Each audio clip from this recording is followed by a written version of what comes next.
Good afternoon, everybody. We'll go ahead and call this this budget workshop meeting to order. The time is 12:04. And we will go to the consent agenda. Thank you, Vice President Call and trustees.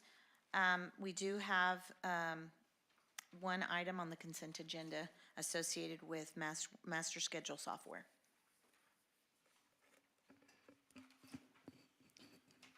All right, I understand we have some specific questions. And by the way, I forgot to mention that this is a special meeting of the Board of Trustees, to be exact. So, questions? I just wanted to have an understanding of why we're doing this. I read through the packet, but I guess, are we replacing something? Is this something new? Is this part of the whole master schedule changes that we're making? Just in general, I kind of want to have that. It seems like a good thing, but I'm just... Absolutely, and Ms. Cortez, I'm going to have her share some information. We've done some significant research on how we might use tools to plan and develop master schedules that are efficient, that allow us to account for staffing. And so I'm going to hand it to them so that they can share what this software option allows us to do that's currently not, that we don't currently have the capability to do with our current tools.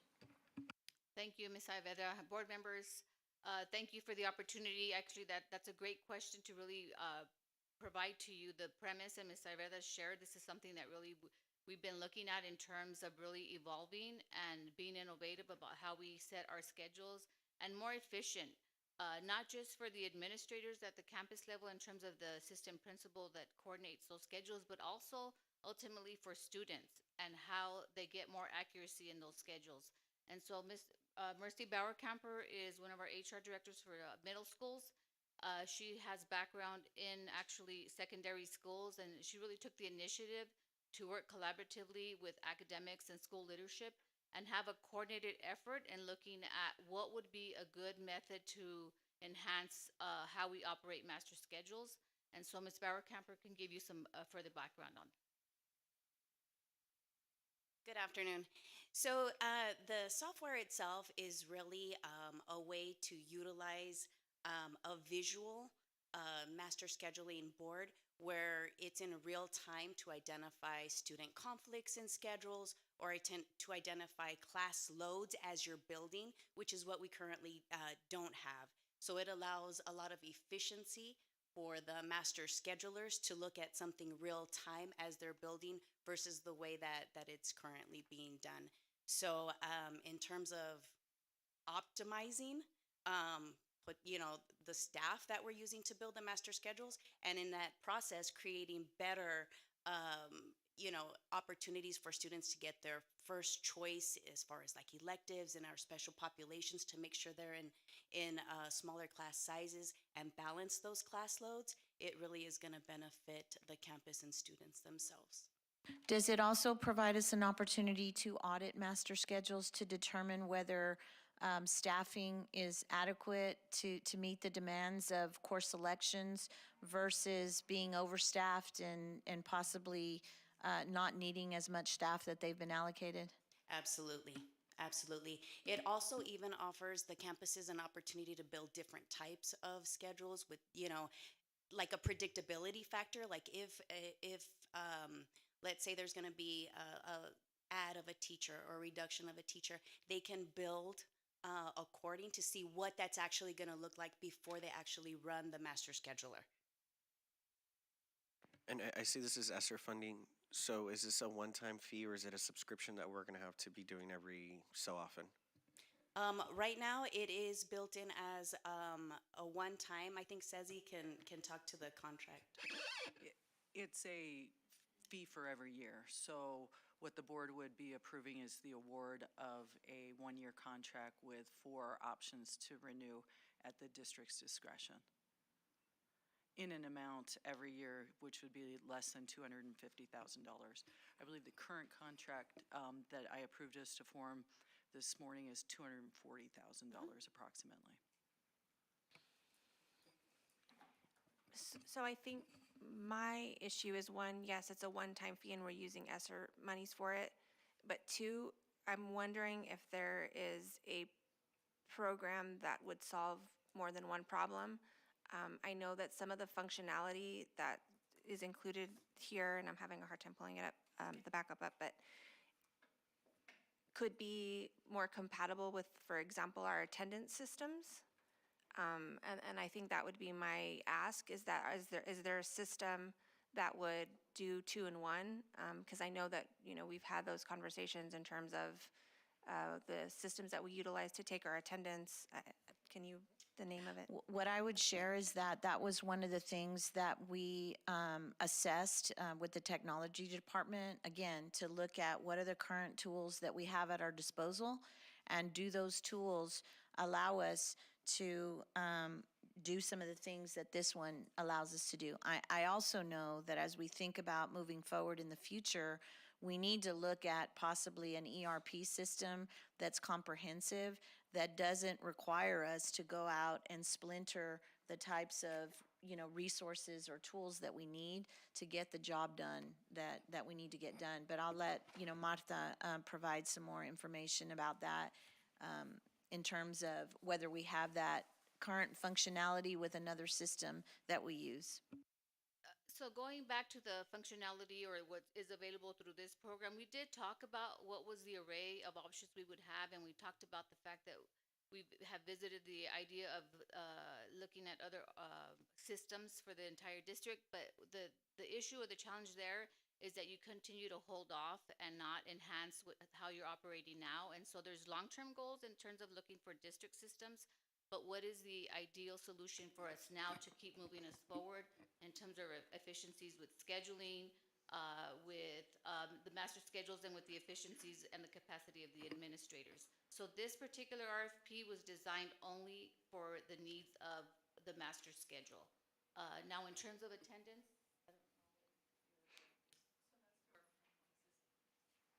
so Martha's clarifying that is through the frontline system. Yeah, and so that's where I think for me, I struggle with this, and I don't think that I can probably vote for this today, just because I do believe that there would be a product out there that could be more comprehensive. And for me, I'd rather bite the bullet on that product now, because we're not, as Ms. Saavedra said, splintering funds and splintering systems. I think once we start utilizing one system as sort of a splinter off and use two different systems, I think we're going to be more likely to continue using splintered systems. I'd rather us evaluate a comprehensive system that it's going to take care of everything, because I know there are some issues with Frontline that have been brought to our attention in the past.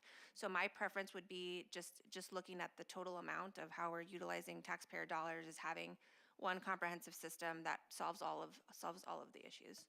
And Ms. Hanani, I wouldn't disagree with you, but what I would share with you is when we do something like that's going to be at least a 2-year cycle before we see the benefits of going to a different comprehensive system.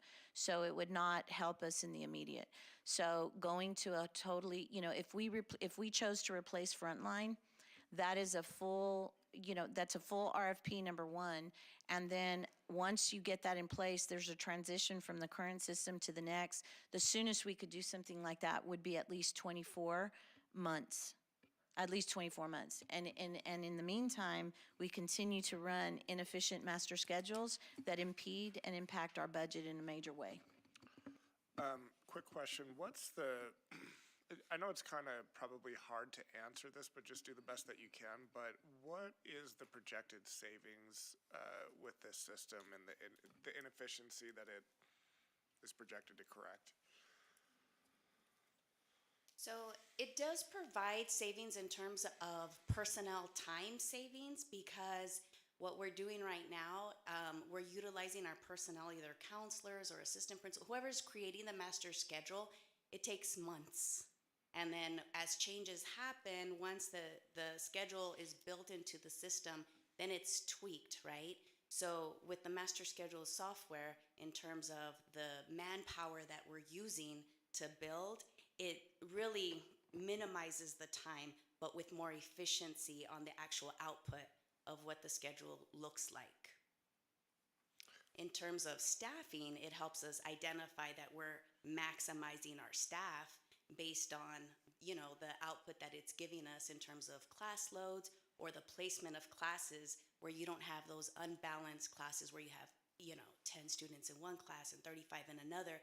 And at the end, seems like we need additional staff to support that class or that campus, right? I need an additional science teacher. But when it boils down, it was maybe a master scheduling issue that caused the need to appear that it needs extra staff.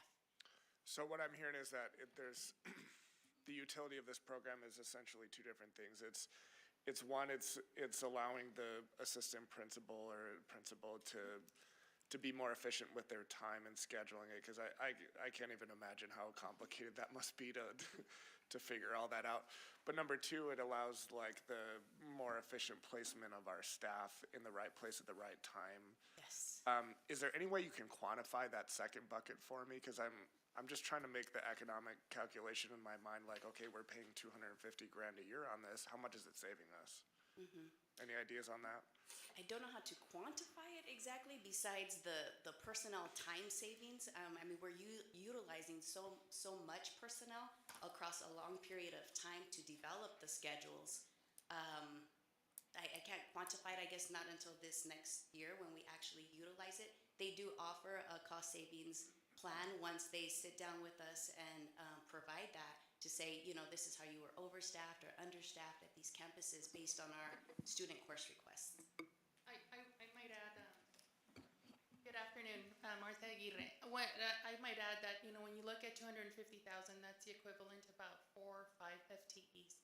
And so as we look to the process, as we implement this process and to help facilitate that evaluation, as Ms. Barkemper mentioned, it is a very big task to evaluate and understand and identify if truly the science is in need of an FTE. So I would think when we look at 4 or 5 FTEs that I would say that the system itself, once we start implementing, will generate those, at least pay it for itself as you look at the size of our district and the number of campuses that would be utilizing the program. I understand, and I'm willing to move forward on this, but on renewal, I want to see those numbers.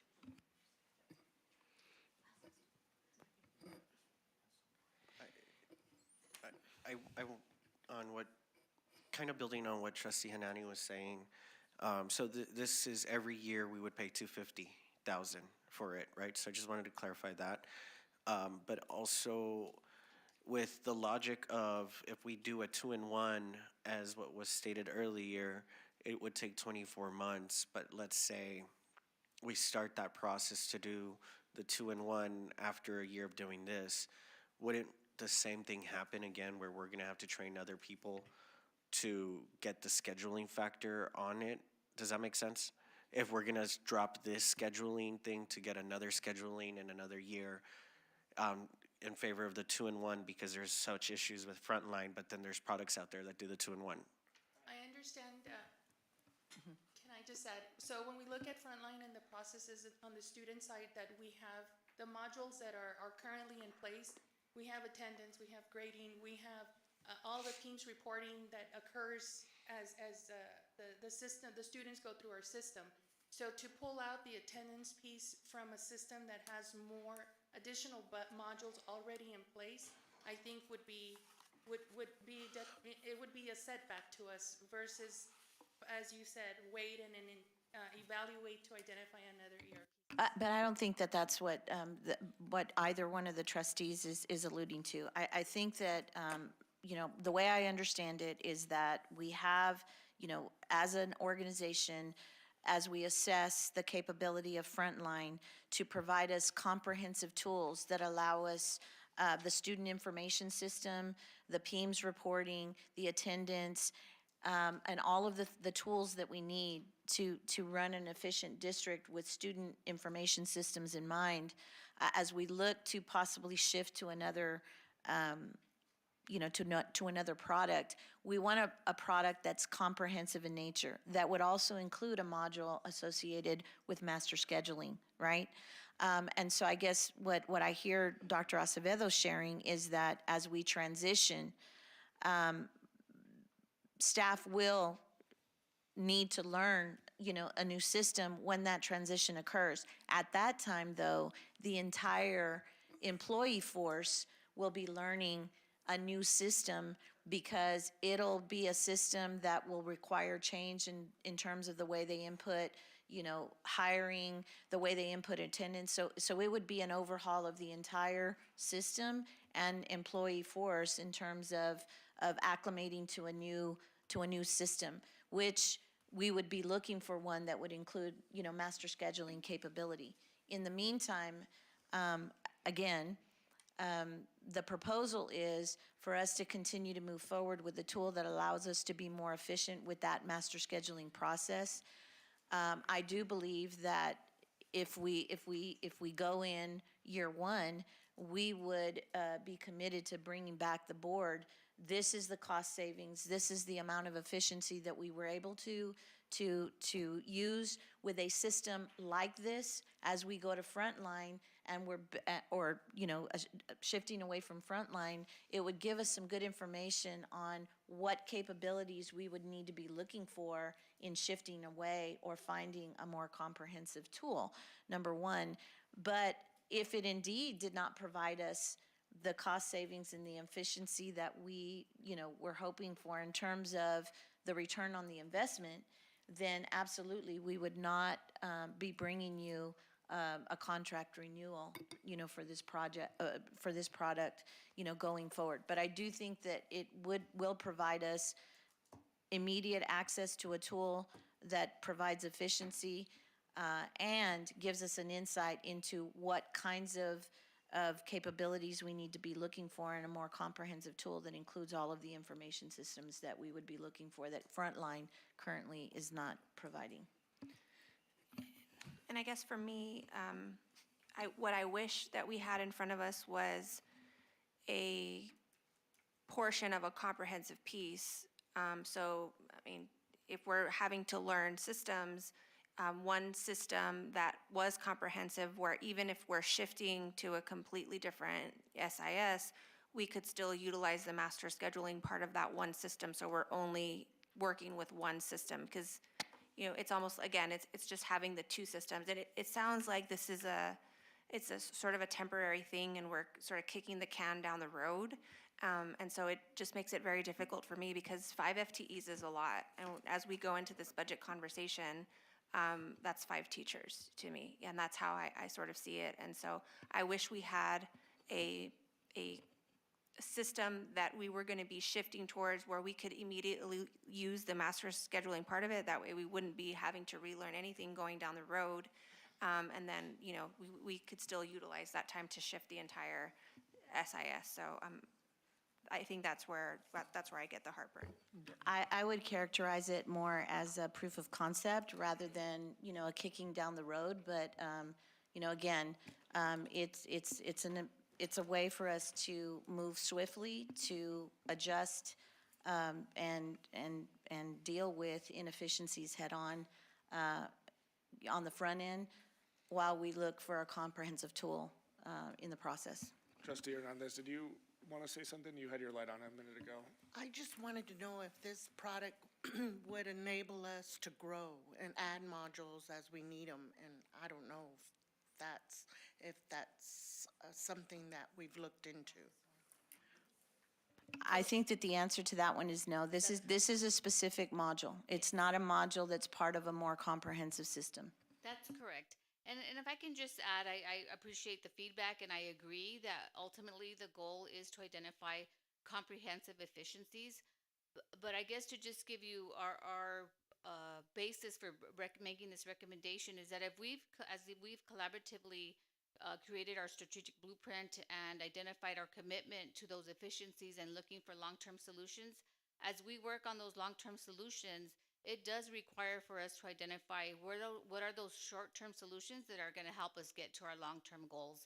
And that's really the way we're identifying this, is we have found ways that it's going to provide those immediate efficiencies with our master schedule that will ultimately get to us to a point where we are looking at a comprehensive review of our district system, because we're not there yet, and 24 months is a long period of time. So it does not mean that we're looking at this in isolation and finding a quick fix. It really means that we've identified that we know what the long-term goal is, and that this short-term recommendation is really part of the long-term goal, to be more efficient in terms of how we operate with our personnel and how we ultimately identify ways to have more efficient scheduling for our employees. Because it's not just the planning that it takes, and if you just look at one AP per high school, you're already, just look at that in and of itself, you're way beyond $250,000.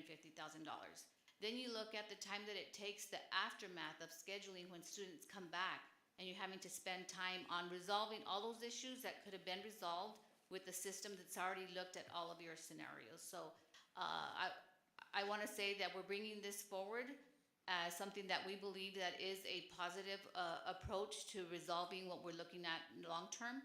And that, as Ms. Aveda mentioned, we are committed to bringing it back next year and reflecting on how did it work? What were the pros? What were the cons? And are we ready for next year, or are we now prepared to look at the long-term solution in terms of our district system? So we have looked at all of the areas that you've brought forward and landed with this is the best approach at this time to get us where we need to be. All right, do we have a motion? Daniel, oh, sorry, I didn't see you over there. So, yeah, no, Ms. Aguirre, I just wanted to clarify, when you said that it's equivalent to 5 FTEs, your point there was that it's going to be saving X amount of time, which probably will be more than 5 FTEs, correct? It's not the fact that it was apples to apples comparisons? That's correct. It's the efficiencies that we would identify as far as the process, and then in the identification of our staffing. Okay, and so I guess to Mr. Call's point, I too would like to see that financial analysis as we come back for year 2.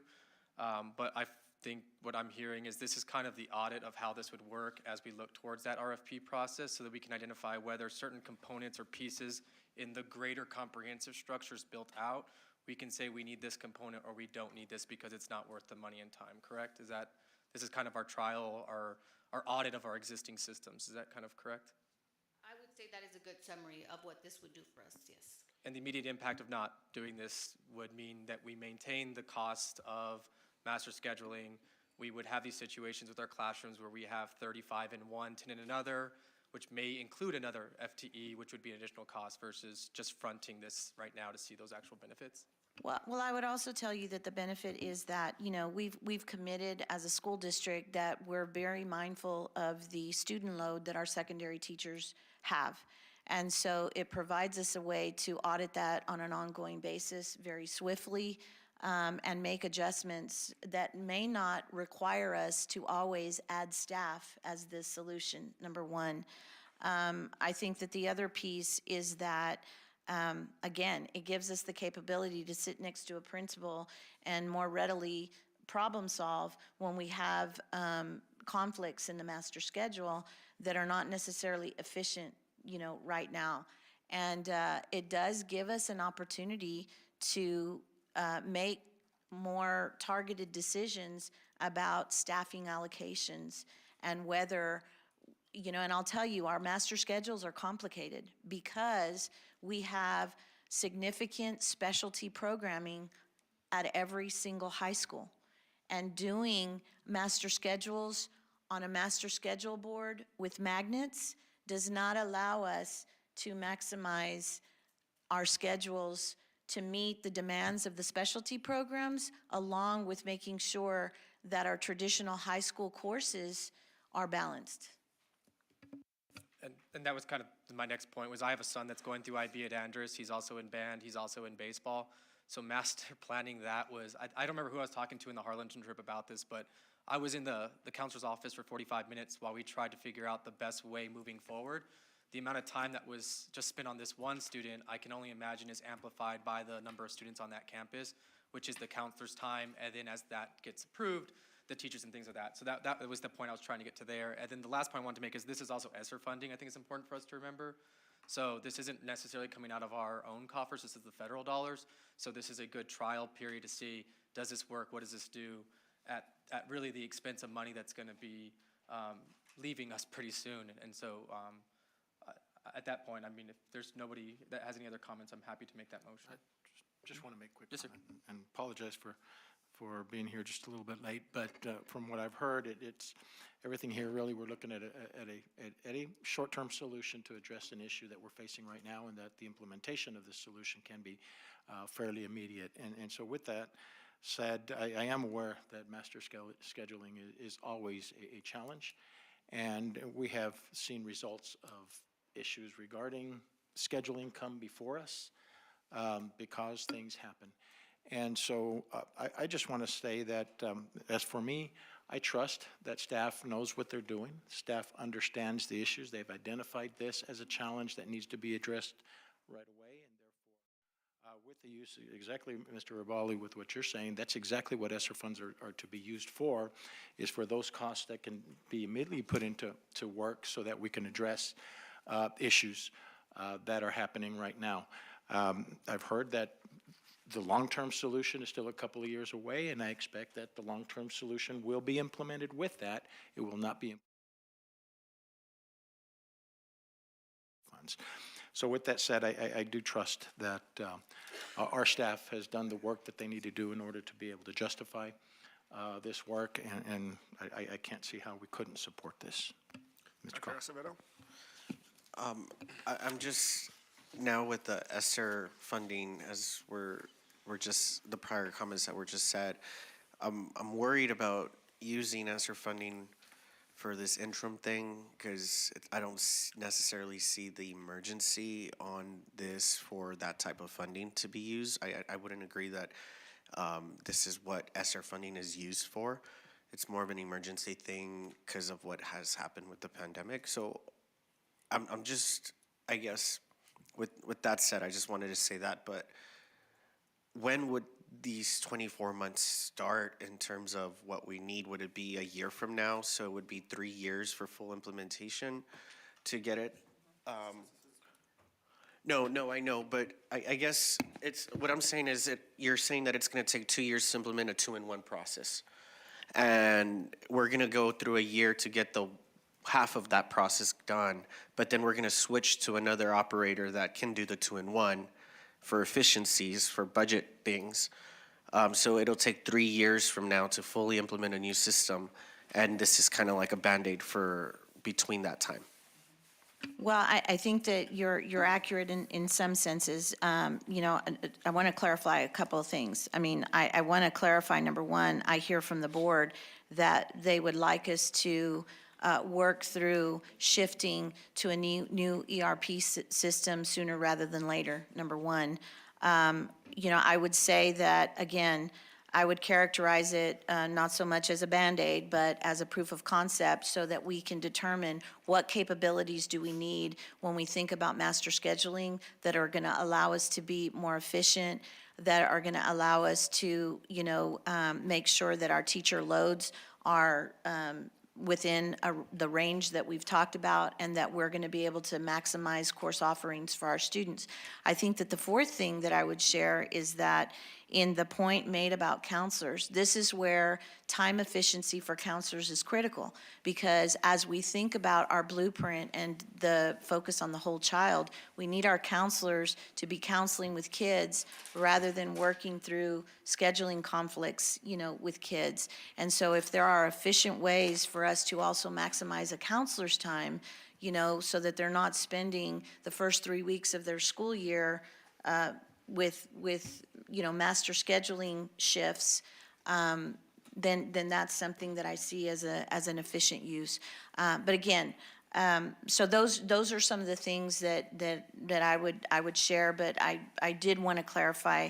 I guess I do hear from the board that sooner rather than later we'd like to look at a more comprehensive ERP system that gives us the tools and the student information system that allows us to do multiple things rather than it being specified in just one particular area, which we currently are dealing with at this point. All right, great. Somebody want to make a motion? I move that the board approve the award of ESSER Secondary Master Schedule Software RFP number 23-062 to the Education Advanced, Inc. in the amount not to exceed $250,000, subject to the review and approval of contract documents by District Legal Counsel. Second. All right. We have a motion and a second. All in favor? Aye. All opposed? Aye. No. Okay. Motion passes, 4 in favor, 2 against. All right. Take it over from here. All right, go ahead. So at this time, we're at item number 3, meeting to be closed under section 551.071 and 551.074 of the Texas Government Code as follows: consultation with legal counsel concerning legal issues. So at this time, we will go ahead and move into closed session.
Oh, now it did.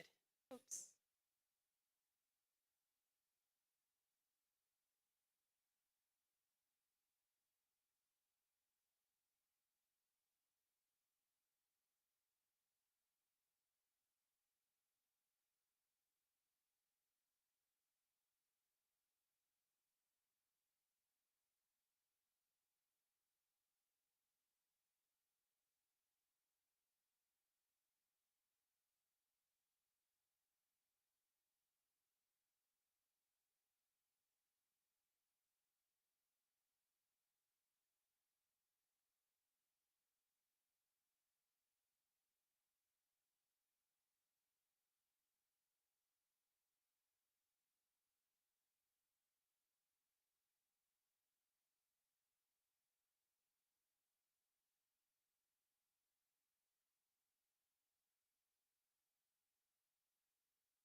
Okay, it is 12:55 PM. We are back in open session.